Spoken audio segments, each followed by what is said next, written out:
Хайырлы күн, Башкортостан 24 каналында хабардар сыгарылышы тура эфир студиясында Флюрия Мурзина. Үфілі ауыл алмалары деп аталған қысқа метражлы фильмдің исем тойы өтті. Біріншілерден болып, фильмді Башкортостан 24 каналы тамашашылары қарай аласақ. Толығырақ мәғлумат хабарсыбет Гүзәл Ишкинина сюжетында. Следующими по красной дорожке пройдут Эмир Гафуров, Виктория Абдюшева и Элька Баскирова. Эмир, 8 лет.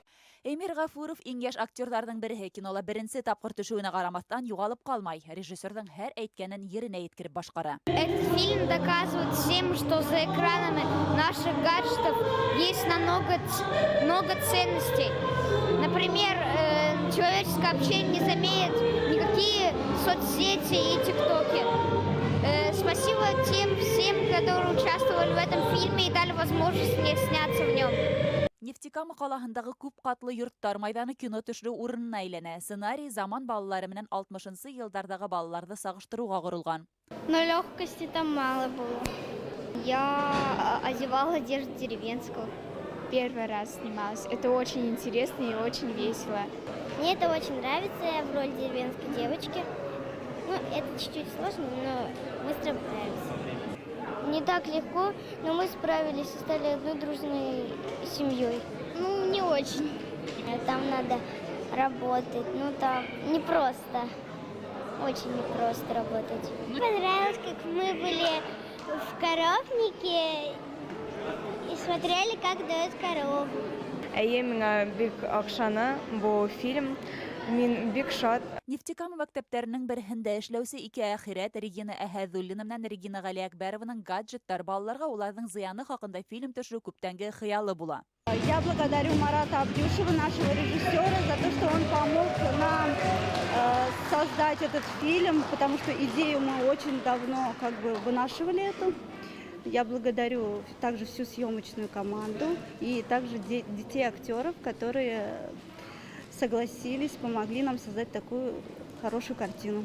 Нефтекама калаһында төшердек, Нефтекама балалары менән сөмкебет оештырыусылар Нефтекама калаһыннан. Һәм балалар бик талантлы, бик кызык, улар бик кызык итеп рольдәрен уйнаналар. Һәм ошо фильм беренче көн Нефтекама калаһында төште, икенче көн 60-нчы елларда без Краснокама районының Саклау авылында күрһәттек. Сценарий буенча балалар майдансыгына барып сыккан инәй капыл егылып китә. Гаджеттар менән мавыккан малай кызлар уга игътибар да итмәй. Бындай ваемһызлыкка исе киткән инәй балаларды тылсымлы алма менән хыйларга була.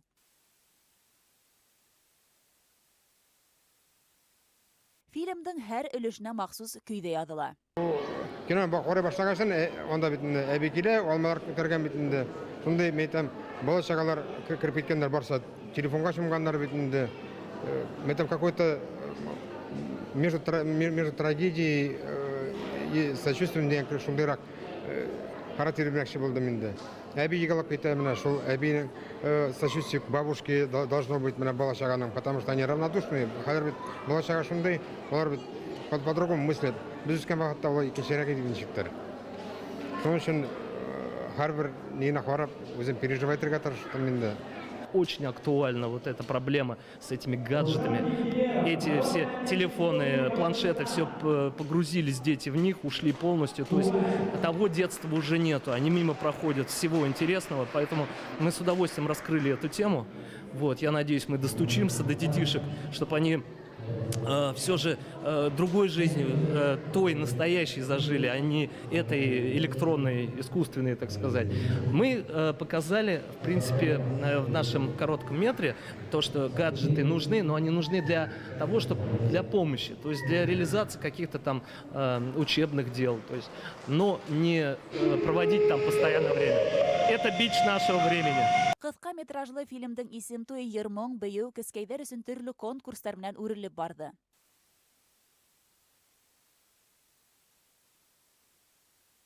Фильмда төшү өчен 19 бала һәм 4 өлкән кеше катнаша. Был проектты киләсәктә төбәк һәм бөтенрәсәй фестивальләренә ебәрү дә планлаштырыла.